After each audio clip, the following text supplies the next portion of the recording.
Llévate el auto azul, el traje gris, déjame la guitarra y la armónica de mica.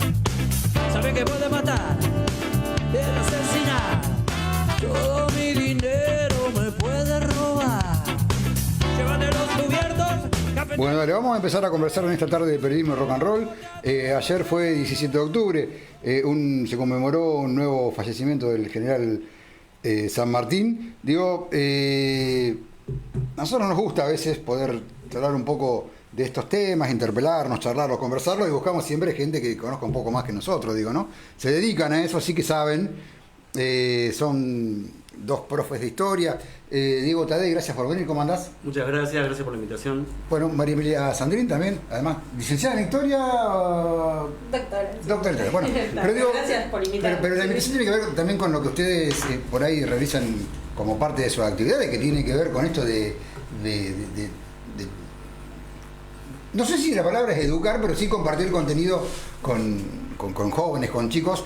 Y estaba bueno por ahí poderlos invitar para charlar y conversar un rato. No sé si con el dato histórico exacto, pero sí por ahí con un poco compartir un poco el pensamiento de quien desde chico nos han dicho que es, digamos, el principal de los próceres de nuestro país, y creo que hay alguien que ha marcado también en parte de la América Latina, tal cual la conocemos en estos tiempos, en Chile, en Perú, y ha participado, digamos, de lo que por ese tiempo era la liberación sobre todo de los realistas, digo, de España, ¿no?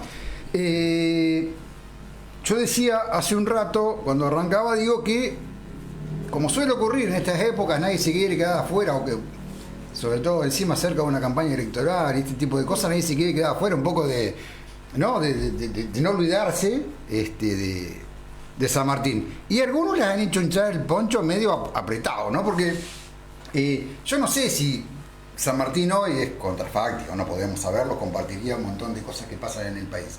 Pero vamos a hablar de San Martín. ¿Quién era San Martín, María Emilia? Yo creo que cuando obviamente un resumen de no contar todo. No, yo creo que cuando recién hablabas que, bueno, de todos los grupos o colores políticos se lo puede tomar, también pasó en la historiografía. Primero a él, o sea, Mitre, ¿no? Era como el héroe, el que hizo el plan, ¿sí? Como el plan estratégico, ¿no? Esas dotes militares.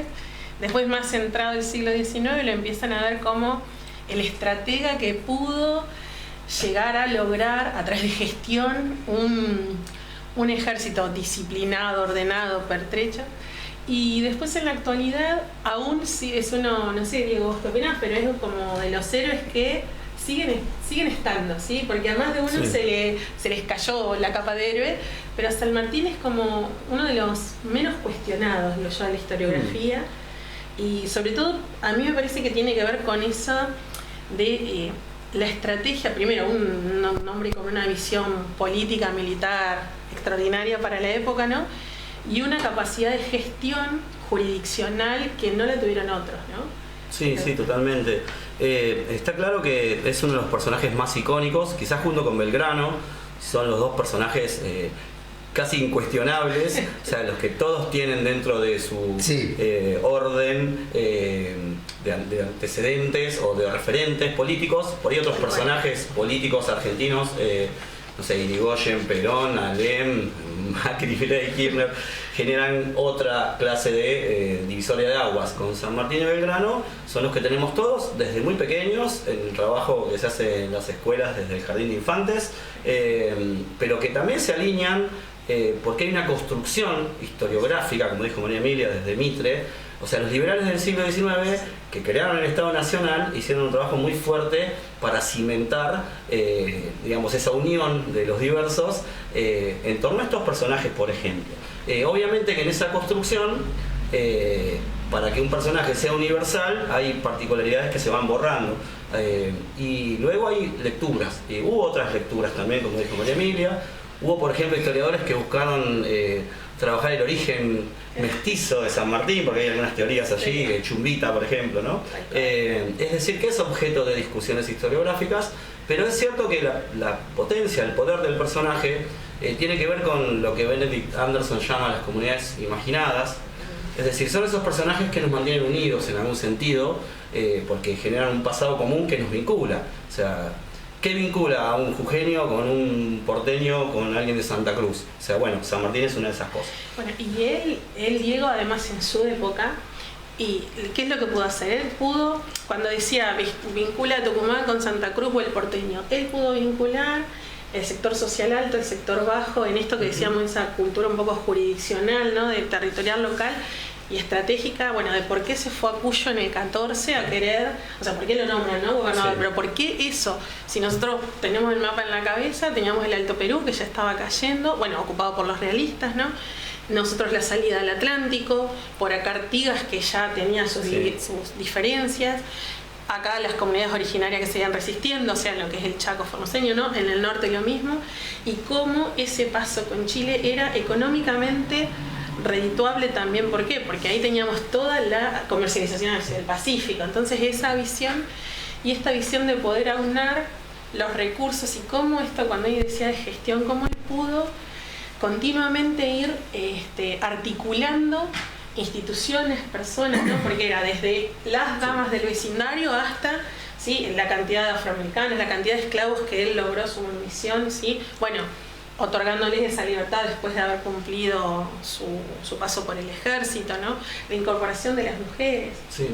Y sobre todo también la cantidad que él pudo, con la cantidad de sectores, por ejemplo, cuando hablamos de los caciques pehuenches, cómo él pudo articular ese compromiso, ¿no? Vieron cuando en el 16 él tiene ese parlamento, ¿no? Con los pehuenches, y él mismo se presenta. Bueno, a ver, yo soy un indio también, cuando vos decías esto de cuando lo querían como embarrar diciendo que tenía un pasado, y él, cuando vamos a las fuentes, dice, en ese parlamento, dice, bueno, yo soy un indio, le dice a los caciques presentes, y dice, yo vengo como a pedir permiso para pasar por su territorio. Okay. Entonces, ahí también... O sea, también un líder político, articulando con distintos sectores sociales y políticos, porque lo vemos en conversaciones, por ejemplo, su alianza con O'Higgins, que O'Higgins era conservador, o sea, hay una disputa entre conservadores y militar chileno. Sí. Claro, hubo disputas en toda América Latina, ya desde antes de la independencia, que continuaron después, la historia argentina es la historia de esos conflictos, digamos, y los estados americanos surgen de la guerra de independencia y de los conflictos entre las facciones que se van formando después de la independencia. Y San Martín ahí toma partido bastante pragmáticamente, no por una cuestión ideológica por O'Higgins, porque se le resuelve así políticamente el escenario y porque bueno, ya tenía su plan de que tenía que articular para hacer los pasos, hizo pasos por distintos lugares con distintas columnas, o sea, hay una cuestión estratégica militar indiscutible, pero hay una acción política muy fuerte de San Martín. Ya desde 1811, cuando él renuncia a sus cargos militares, que es otra cosa también para charlar, el renunciamiento que hace en Belgrano San Martín de sus posiciones previas, porque él había combatido bajo bandera española. San Martín era militar de carrera, a diferencia de Belgrano. Claro. Sí. Y su fuerte lo hizo contra Napoleón en la península. Claro, piensen que cuando ocurrió la Revolución Francesa en 1789, San Martín tenía 11 años. En 1793 participa en un combate en los Pirineos, en la época del Directorio en Francia, contra Francia, defendiendo a España, ¿no? Ahí hay un dato que me parece interesante. O sea, para mí San Martín es un personaje que está a caballo entre dos grandes épocas, ¿bien? Entre dos grandes bloques históricos, diría Gramsci, ¿no? El antiguo régimen, la época monárquica, absolutista, que ya venía teniendo ciertas reformas, las reformas borbónicas, por ejemplo, habían intentado modernizar el sistema político. Los virreinatos en América se dividen por eso. San Martín nace en el Virreinato de Río de la Plata en 1778, que tenía 2 años. El Virreinato de Río de la Plata, si hubiera nacido 3 años antes, hubiera nacido en el Virreinato del Perú. Nace en la gobernación de las Misiones porque se había expulsado a los jesuitas, y su padre había sido gobernador de Misiones y por eso está en América. Su padre era español. Y su madre, oficial, Matorras también. Después está esa teoría de que él era hijo de Alvear con una guaraní, que su relación con Alvear después algunos la leen por ese. Bueno, eso ya es más difícil de comprobar, pero son esas elucubraciones. Pero bueno, en sí San Martín nace entonces en el Imperio Español, en una parte del Imperio Español, se va de muy chico a España, es indiano en España, igual que Belgrano, yo creo que eso es un hecho importante, ¿no? de la diferenciación que hacían entre los españoles nacidos en Europa y aquellos nacidos en Indias. Los peninsulares, sí. Para mí hay una cuestión ahí de conciencia que se empieza a fraguar en esa distinción ya en el ámbito educativo. Luego hace campaña militar, combate bajo bandera española en las guerras napoleónicas, combate contra Inglaterra, contra Portugal, contra Francia. Cuando llega con un montón de experiencia. Con mucha experiencia. Llega con toda la experiencia. Renunciando, habiendo tenido contacto con ingleses en su última etapa, eso hay que entender el mapa de las alianzas, de por qué primero pelea contra Inglaterra, pero después pelea contra Francia y se alía España con Inglaterra. Es decir, a la invasión napoleónica, San Martín participa también de esos combates. Y en esa ocasión traza relaciones con Beresford, por ejemplo, aquel de la primera invasión. Y de ahí viene toda la beta de la cuestión de la masonería, la logia. Luego la formación de la logia Lautaro, que para algunos historiadores es un grupo vinculado con la masonería internacional. Para mí es más bien un grupo político, o por lo menos las consecuencias directas para las Provincias Unidas van a ser la acción política en 1811, ¿no? Vuelve... Sí, después con las creaciones de triunviratos y demás. Sí. Exacto, o sea, primer triunvirato, segundo, sí. La logia Lautaro llega estando el primer triunvirato y interviene en la salida de ese gobierno y la creación del segundo triunvirato, que va a ser el que va a convocar a la Asamblea Constituyente. Es decir, la logia Lautaro tenía esta cuestión de la independencia como caballito de batalla. Y también después intentar crear una constitución como para decir, bueno, a ver, qué tipo de república queremos o de organización política queremos, ¿sí? Que no se logra hasta muy entrado, ¿no? Claro. El 53 y que tampoco la firma Buenos Aires, ¿no? De hecho, como gobernador de Cuyo, para 1816, él envía diputados con mandato de independencia, que no todos votaban en independencia. No, ahí hay otra operación. O no fueron.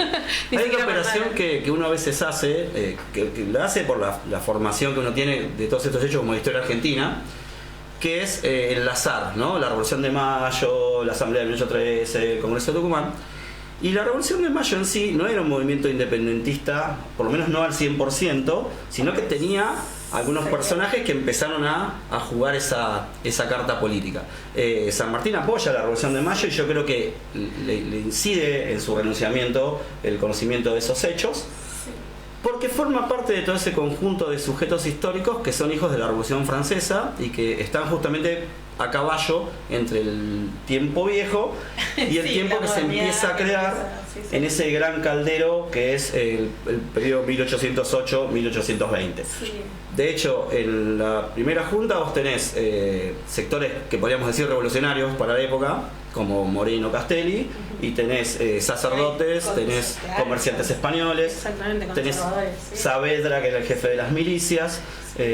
Bueno, y después ese directorio que con Pueyrredón es quien termina, él aunando todos los criterios para decir, bueno, sí, le hacemos por acá. Igual digo, por ello salto de un lado a otro, no, pero póngame el lugar, digo, ¿no? Pero digo, San Martín, que tomaba un poco lo que vos contabas, lo que vos hoy cuando arrancaste a hablar planteabas de que bueno, que ahora como hay como una grieta, digo, no todo era color de rosa ahí, digo, San Martín fue un personaje incómodo también para los políticos de la época, o para los políticos porteños, vamos, de Buenos Aires. Pero en realidad los porteños sabían bien que los realistas, llegado el momento, también, o sea, podía peligrar el puerto. Entonces ellos lo que querían, como siempre, el porteñismo, esto es puerto, aduana, navegación de los ríos. Entonces ellos, donde veían que eso se les empezaba a caer, apoyábamos al que sea, pero manteniendo el circuito comercial abierto, ¿no? Es una mirada por ahí más económica que se tiene hoy, y sobre todo pensando también, cuando Diego hablaba esto de las revoluciones americanas, en una visión también más hispánica, entendiendo la revolución como dentro de todo el contexto de las independencias de todos los territorios que tenía España desperdigados por el mundo, ¿no? Entonces ya cuando pasa la Bayona, cuando son el llamado a cortes y a juntas en todos los territorios españoles más allá de la península, que nosotros mandamos representantes, ¿no? Entonces ya tiene que ver con eso, y que obviamente después se suman a San Martín cuando ven que es la posibilidad de seguir económicamente con sus actividades. Es lo mismo que todas las oligarquías territoriales del interior. Sí. Las oligarquías del interior, en un momento federales, en otro momento unitario, o sea, de acuerdo a cómo se le daban los negocios en función de ese comercio atlántico, que como bien dijo hoy Diego, bueno, ya éramos virreinato, puertos habilitados, el libre comercio, entonces esta libre navegación de los ríos que continuamente pedía el interior y Buenos Aires le iba cercenando, ¿no? Entonces continuamente tenían esto de cómo hacemos a quién seguimos de acuerdo a económicamente nos convenga, ¿no? Pasó después, bueno, en la época de Rosas y demás. Pero digo, en el medio tenía un tipo, San Martín, digo, que te armó un ejército, el más importante que hubo en ese momento, al lado de los Andes, que no aceptaba tanta orden del gobierno central, que se armó y que armó su plan, intentaron hacerlo volver, no de volvió. hecho, hay algunos historiadores que lo ven más como un elemento de historia americana a San Martín, no tanto como un elemento de historia nacional. Bueno, su acción política va entre 1812 y 1824, son solamente 12 años, ¿bien? Y la mayor parte de ese tiempo no está dentro de lo que después va a ser Argentina, o sea, está en Chile, está en Perú, luego va y viene, porque vuelve antes de ir a la campaña a Perú a buscar recursos, con Pueyrredón, bueno, y luego de la entrevista en Guayaquil, ¿no? Esa cumbre con Bolívar, Sucre de por medio, o sea, hay una serie de personajes de distintos sectores que articulan. Bueno, ahí pareciera que en principio no llegan a un acuerdo, digo. Para mí las diferencias... Le damos todo bien, pero hagamos comunicado de prensa que está todo bien, pero no sé si... Bueno, es especulativo. Claro. Lo que sí sirve es esa controversia que no sabemos, que nunca vamos a saber. Nunca vamos a saber porque... A no ser que encontremos algún otro documento que aparezca alguna fuente que todavía no está.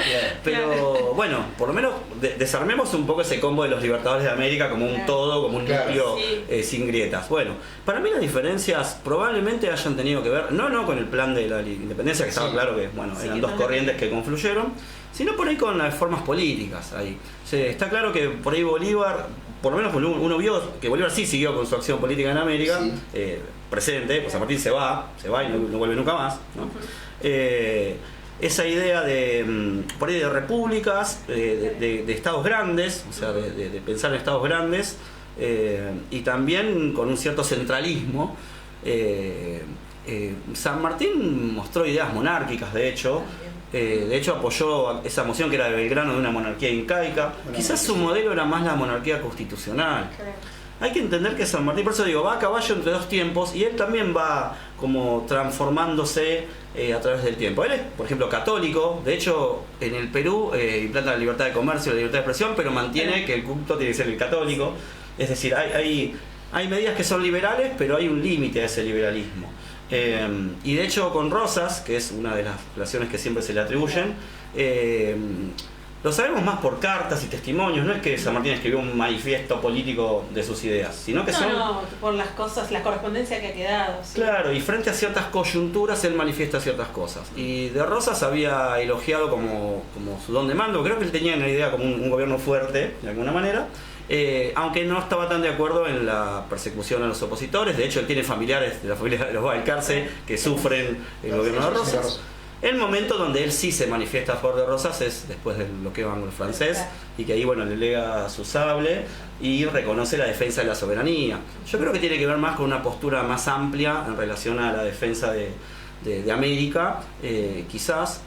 Incluso hay un texto donde en 1848, cuando se producen las revueltas en Europa, que ahí es cuando creo que él se va a Boulogne-sur-Mer, que es donde fallece en 1850, él escribe en una carta, menciona la situación del miserable proletariado, utiliza la palabra proletariado. Sí, que fue un adelantado para esa época. Claro, bueno, pero era porque esos tiempos mostraban eso. Obviamente en 1848 Marx escribe un manifiesto comunista.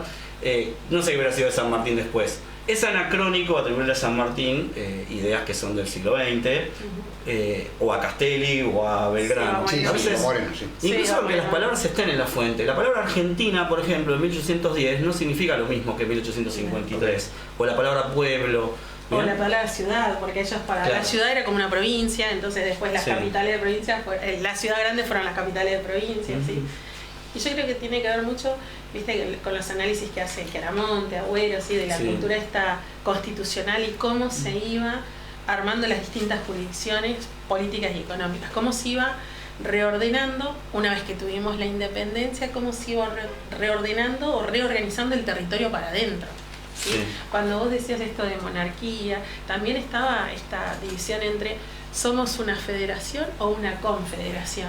Claro. O sea, un estado con autonomía totalmente independiente, una mezcla, un conjunto de estados.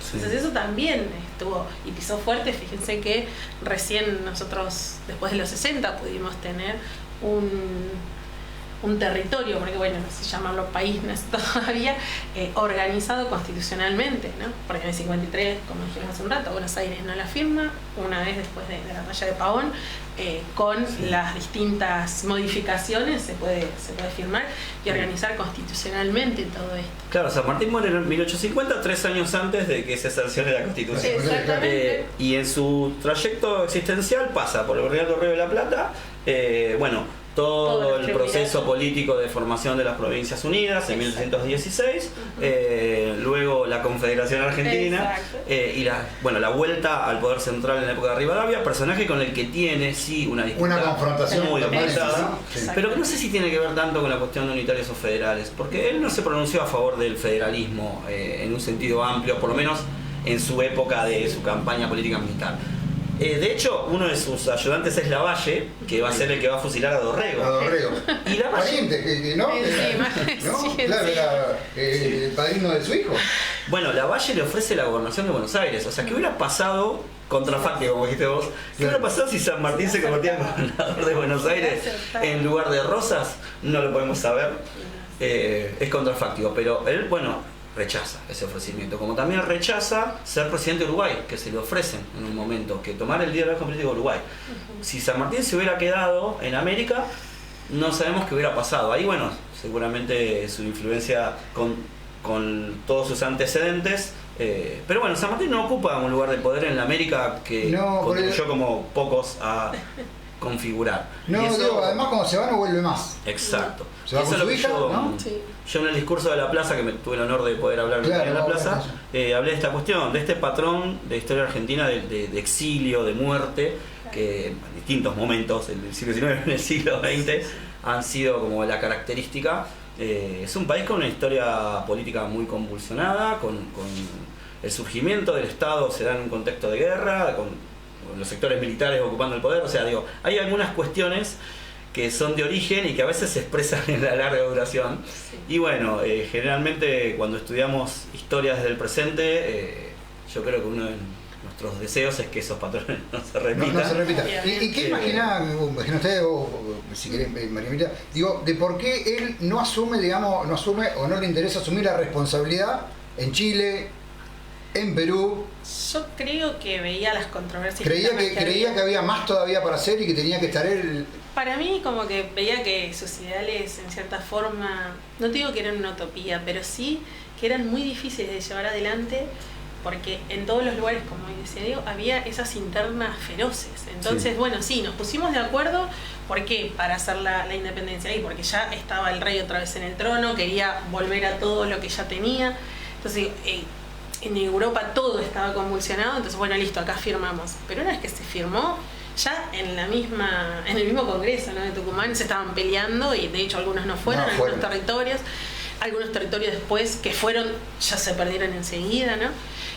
A mí me parece que tiene más que ver con eso, yo creo que se manifestó en varias ocasiones en contra de las decisiones internas. Exacto, quizás en los años 20 se ve más como una tendencia a hablar de la búsqueda de la unidad. Lo llaman en un momento para que venga, ¿no? Para sí, justamente controlar la insurgencia interna, y él dice tipo otra cosa acá, ¿no?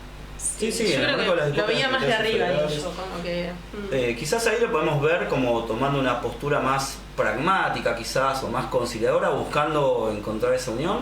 De todas formas, se retira también por cuestiones, luego del encuentro con Bolívar, vuelve a Mendoza, ahí su esposa Remedios estaba enferma, pide permiso para volver, que Rivadavia se lo niega, o sea que por eso hay una cuestión personal en su conflicto con Rivadavia.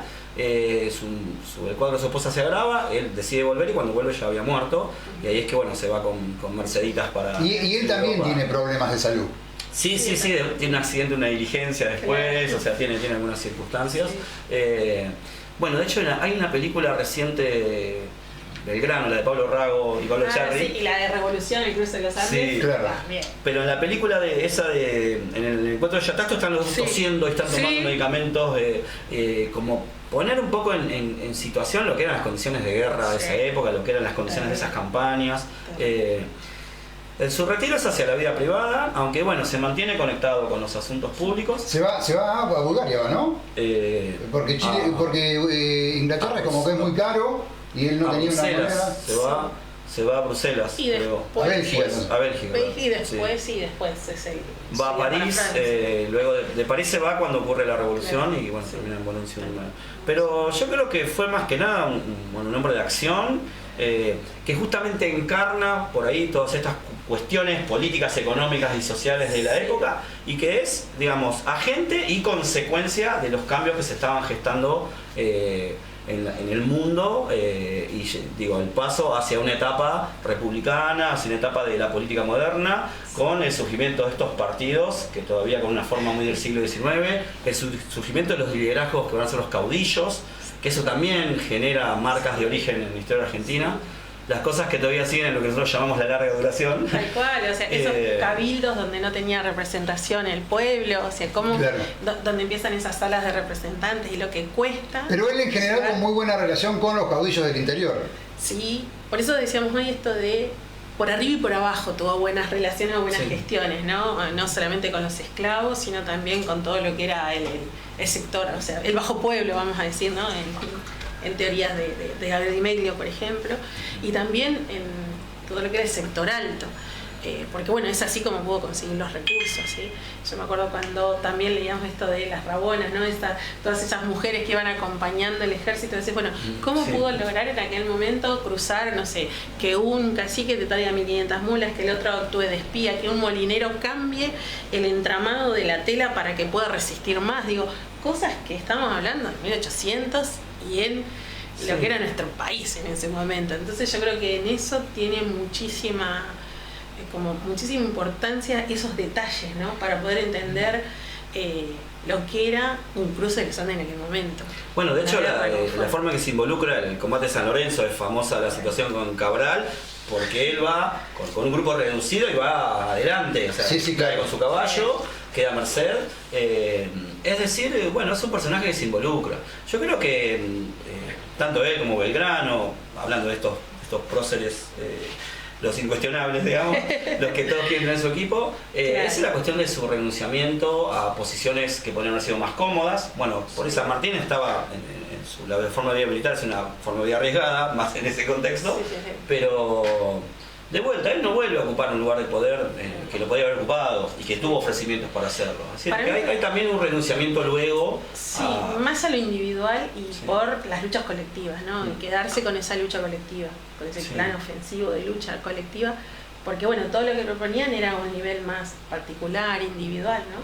Pero para mí su ideal iba por otro lado. Quizá, pregunto, con un pensamiento, vos hablábamos también de Belgrano, que por ahí uno lo acerca uno al otro, que tampoco tuvieron tanta convivencia juntos, digo. Uno andaba por el Alto Perú. Uno andaba por un lado y el otro por acá. No, pero digo esto, ¿no? Un encuentro que tiene que ver con el relevo del mando en el Ejército del Norte, luego San Martín toma esa decisión viendo que había como una zona, como en la Primera Guerra Mundial, que se había estancado en la frontera, o sea, las tropas que cruzaban para atacar a los realistas eran derrotadas, los realistas que cruzaban eran derrotados, decide reforzar con Güemes esa zona y ir por la zona de los Andes. Pero sí, yo creo que hay algunas coincidencias que tienen que ver con algún proyecto político que se podría haber esbozado. Pero yo iba a decir esto, Belgrano por ahí miraba también un poco más la cuestión económica. Me parece que, con lo poco que he leído, digo que San Martín más como concentrado en una cuestión política militar, quizá, para resolver. Y por ahí Belgrano mirando, quizá no tan bien lo militar, no se le dieron los resultados, como diría alguno que mira el fútbol hoy, pero sí mirando con una mirada mucho más política y económica, ¿no? Pensando en un país que tenía que desarrollar también lo económico. Sí, bueno, la agricultura, la educación, todos los proyectos de Belgrano son increíbles y de hecho sus valores económicos logrados en la guerra los dona para la fundación de escuelas que algunas el Estado argentino nunca construyó o tardó mucho en construir, que mueren en la pobreza como consecuencia de las enfermedades adquiridas en las campañas.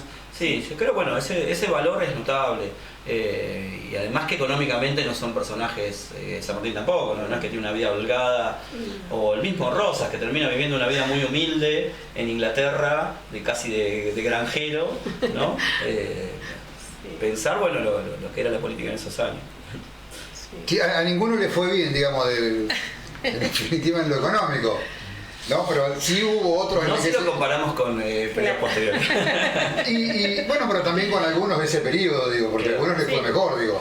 Sí, claramente. Y hay, bueno, personajes que tienen una incidencia a lo largo de todo ese proceso y después. Yo con mis alumnos siempre hacemos el chiste de paso, que yo le digo, nombrame a alguien que haya estado en la primera junta. Paso. Sí, correcto. Bueno, alguien que haya estado en no falla. Tirá los pasos que tienen que son personajes quizás tienen menos relevo histórico, pero que claramente, por menos poder político, evidentemente tenían. Sabían estar donde tenían que estar. Claro, sí. Se me ocurren algunos nombres de la actualidad.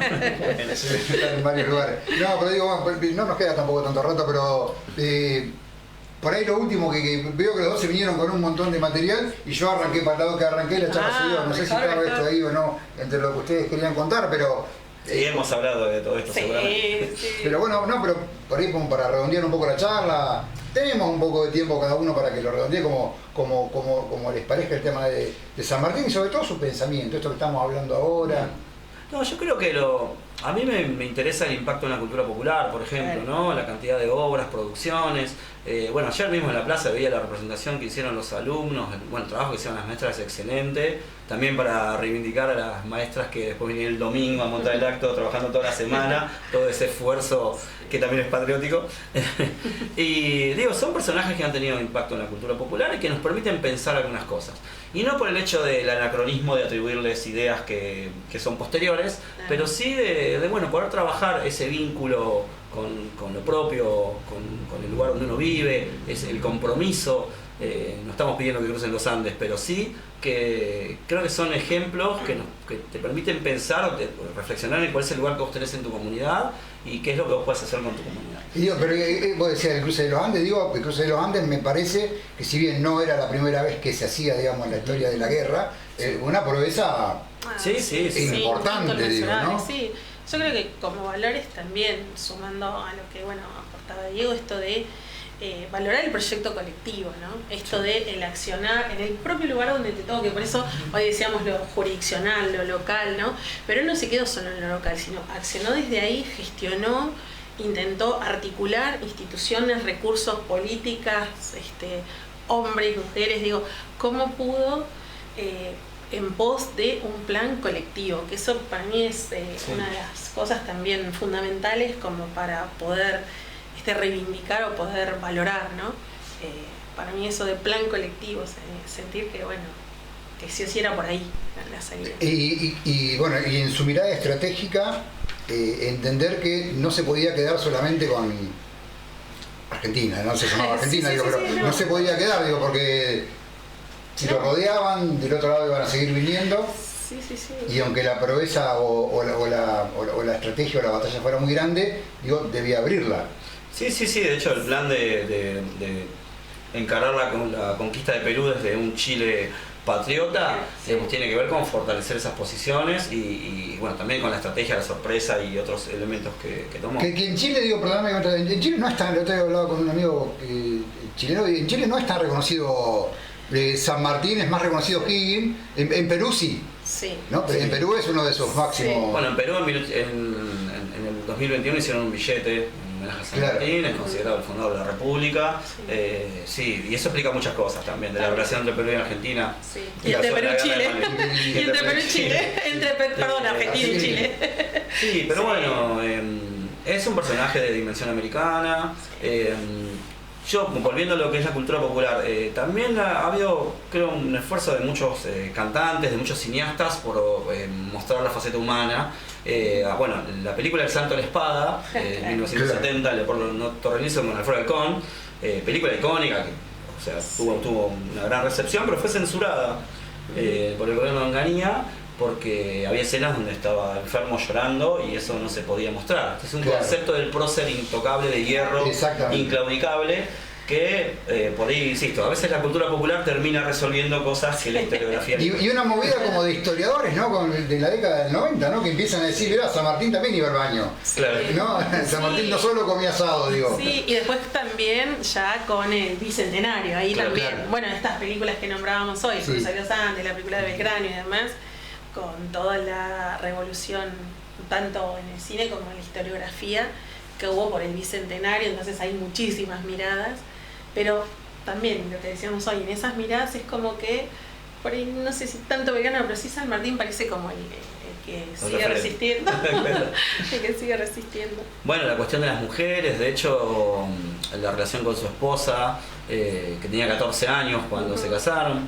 Ahí de vuelta es difícil no caer en el anacronismo de pensar en otras épocas, no para justificarlo, pero sí que cada época histórica tiene sus maneras. Pero bueno, ella tiene una labor importante en la sociedad patriótica, de las damas, o sea, en las campañas, o sea, tiene un rol activo también.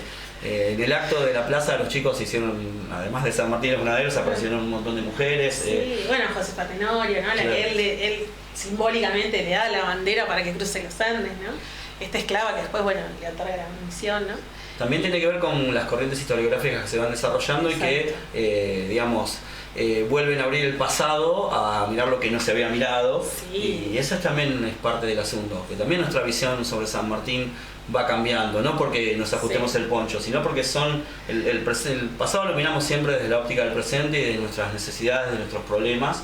Y yo creo que ahí lo que sí tiene San Martín, Belgrano, Juana Zurduy, son personajes que aparecen como referentes y que toman cada vez mayor estatura mientras más profundizamos en su análisis. Y mirando también nos ayudan a entender muchas cosas de ese momento, ¿no? Esta soldado que ella se tiene que disfrazar de hombre bajo la milicia, ¿no? Que para poder estar, y después, bueno, cómo se mira desde hoy esta participación de las mujeres en el ejército, ¿no? Bueno, con los libros de género de la patria y demás, o sea que nos permiten tener otra mirada, pero que tal vez si no se estudia partiendo de esa figura y empezando, como decías vos, a desglosar, no llegamos a esas casi anónimas, ¿no? Sí, igual yo siempre reconozco y me alegra cuando en una clase de historia empiezo a hablar de estos personajes, los estudiantes los tienen como referentes. Hay un trabajo muy fuerte de crear eso, porque eso no sale de la nada, o sea, hay un trabajo del sistema educativo el nivel inicial, generar eso. Y eso yo insisto, la principal virtud de esas cuestiones, más allá que después podamos deconstruir algunos juicios, es que es la argamasa que nos mantiene unidos como comunidad, y quizás son las vías por las cuales nos podamos encontrar y encontremos unidad en la diversidad. María María, ¿con qué querés cerrar? No, está bien, cuando él dice esto de encontrarnos en la diversidad, me acuerdo de esta cantidad, ¿no? Él lo llamaba, una historiadora mendocina, Beatriz Bagoni, que es del CONICET también. Ella analizó sobre todo las campañas ahí mismo, bueno, ella es de Mendoza, ¿no? Entonces, de la Universidad Nacional de Cuyo, ella hablaba de los amigos sólidos que pudo tener, y que esos amigos sólidos eran desde el espía, él, como decíamos hoy, el molinero, el que tenía, el que era el chasqui, el mandadero, entonces esta esclava que también le servía de, bueno, el edecán, el médico, entonces poder, con todos esos, poder llegar a un interés colectivo y que él sea quien los pudo concretar y que todo este entramado de estamentos sociales se unieran para una causa. ¿Sí? Diego, un minuto para decir lo último que quiera y ya no.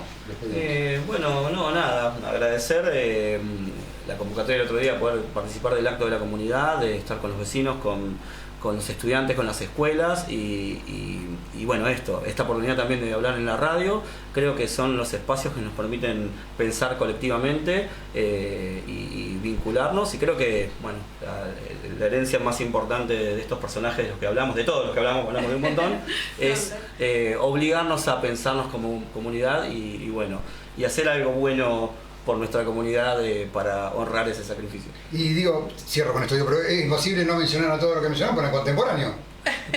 ¿No? Todos estaban, gran parte relacionados entre sí. Exacto.